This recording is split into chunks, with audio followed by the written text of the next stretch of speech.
Ассалому алейкум дӯстон, хушомадед ба шабакаи мо. Инак дӯстон, аллакай рӯзҳои наздик, аниқтара шаби 13 ба 14 апрел турнири калони UFC 300 баргузор мегардад, ки дар ин турнир мо шуморо беҳтарин муҳорибаҳо интизор аст ва ҳар як мухлиси муҳорибаҳои омехта ин турнирро бояд ки тамошо кард, чунки ин турнири таърихӣ хоҳад шуд ва дар ин навор мо оиди маҳз ана ҳамин турнир ва иштирокчони ӯ гап мезанем. Моро бо лайк ва комментариҳои худ дастгирӣ кунед. Мо бошад наворро оғоз мекунем. Доруҳое ки айни замон шумо дида истодаин доруҳои гиёҳии босифат аз ширкати шифофармо мебошад, ки шумо имконият доред ки ҳамаи ин доруҳоро бо нархи арзон дастрас кунед.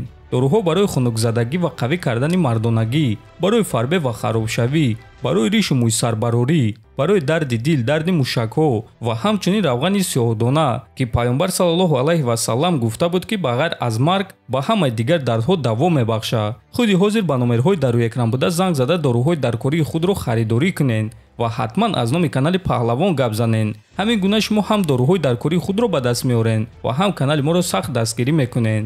ин турнир дӯстон он қадар турнири таърихӣ мешавад ки дар якум муҳорибаи турнир ду чемпиони пешинаи UFC вомехӯранд. Чемпиони пешинаи вазни 57 кг UFC Дэвисон Фигередо зидди чемпиони пешинаи вазни 61 кг Коди Гарбранд. ин муҳориба турнири UFC 300-ро мекушояд ва дар вазни 61 кг мегузарад. баъди онҳо муҳориба байни ду ветерани вазни сабуки UFC, 14-ум рақами рейтинг Боби Гринд ва рекордсмен UFC Ҷимми Миллер хоҳад шуд. баъди онҳо муҳориба байни занҳо мешавад ва мегузарем ба дигар муҳорибаи рейтинги байни 10-ум рақами рейтинг Ҷейлин Тернер ва 13-ум рақами рейтинг Ренато Майкано ва ин муҳориба низ дар вазни сабук мегузарад. бисёри мутахассисон боварӣ доранд ки ин муҳориба то қарори доварон намеравад. баъд аз ин муҳориба мо шуморо муҳорибаи рейтингӣ дар вазни ним сабук интизор аст, ки ин муҳориба байни 13-ум рақами рейтинг Содиқ Юсуф ва проспекти UFC Диего Лопес мешавад ва эҳтимоли калон аст ки ин муҳориба фавран ба анҷом мерасад.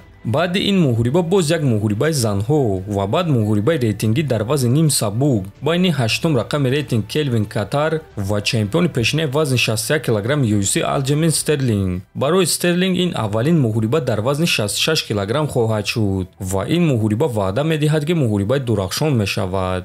баъди ин муҳориба мо шуморо муҳорибаи рейтингӣ дар вазни ним вазнин интизор аст, ки дар он дуюм рақами рейтинги вазни ним вазнин чемпиони пешинаи вазни ним вазнин Иржи Прохаска бо проспект ва панҷум рақами рейтинг Александр Ракич вомехӯрад ва ин муҳориба охирон муҳорибаи карди пешакии турнири UFC 300 хоҳад шуд. акнун мегузарем ба муҳорибаҳои карди асосии турнири UFC 300. карди асосиро муҳориба дар вазни миёна мекушояд, ки ин муҳориба байни ситораи нави UFC ҷангвари бебоғ Бо Никал ва ҳамватанаш Коди Брайнҷен мешавад. Бо Никал ситораи нави UFC аст, ки яке аз беҳтарин гӯштингирҳои Амрико ба ҳисоб меравад, лекин ӯ ба MMA омада зарбазани хатарнок шудааст, ки ҳамаи муҳорибаҳои худро дар якум раунд ба анҷом расондааст. барои ҳамин дӯстон ба шумо тавсия медиҳем ки карьераи ин ҷангварро назорат кунед, чунки ӯ ояндаи вазни миёнаи UFC аст. баъди ин муҳориба мо шуморо муҳорибаи рейтингӣ ва довталабӣ дар вазни сабук, яке аз муҳорибаҳои калони турнири UFC 300, муҳориба байни чемпиони пешинаи вазни сабук ва якум рақами рейтинг Чарлз ду Бронкс Оливейра ва чорум рақами рейтинг ҷангвари ҷавон ва хатарнок Арманд Сарукян интизор аст. аз рӯи суханони Дана Вайт ғолиби ин муҳориба рақиби навбатии чемпион Ислам Махачев мешавад. барои ҳамин ин муҳорибаро чемпион низ тамошо мекунад.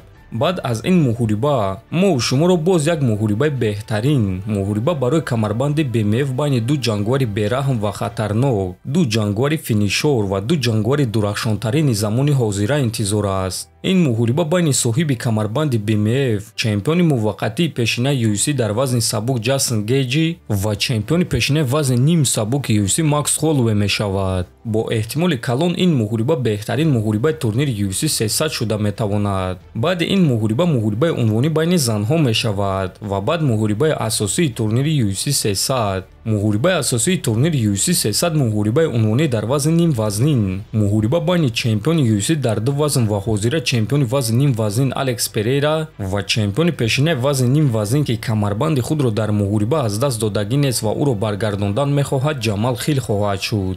ин муҳориба шоҳи асосии вазни ним вазнинро аниқ мекунад. Алекс Перера дар ин муҳориба на танҳо камарбанди худро ҳимоя мекунад, балки қасди устод ва дӯсташ Гловер Тейшераро гирифтан мехоҳад. Ана Ҷамал хел бошад нишон додан мехоҳад, ки ӯ дар ҳақиқат чемпиони ин вазн аст ва камарбанди худро боз ба ҷояш баргардондан мехоҳад. Чунки ӯ ин камарбандро дар муҳориба бой додагӣ нест. Ӯ осеб гирифт ва камарбандро озод кард. Акнун ӯ ба ин муҳориба баромада камарбанди худро баргардондан мехоҳад. Ана ҳамин муҳорибаҳо мову шуморо дар турнири UFC 300 интизор аст дӯстон. Чӣ гуна ки дидед, аз аввал то ба охир ҳамаи муҳорибаҳои ин турнир беҳтарин муҳорибаҳоанд. Ва дар комментария нависед ки худи шумо кадоме аз ин муҳорибаҳоро аз ҳама зиёдтар интизоред. ҳатман дар канали мо обуна шавед то боздид хонободу сарбаланд бошед.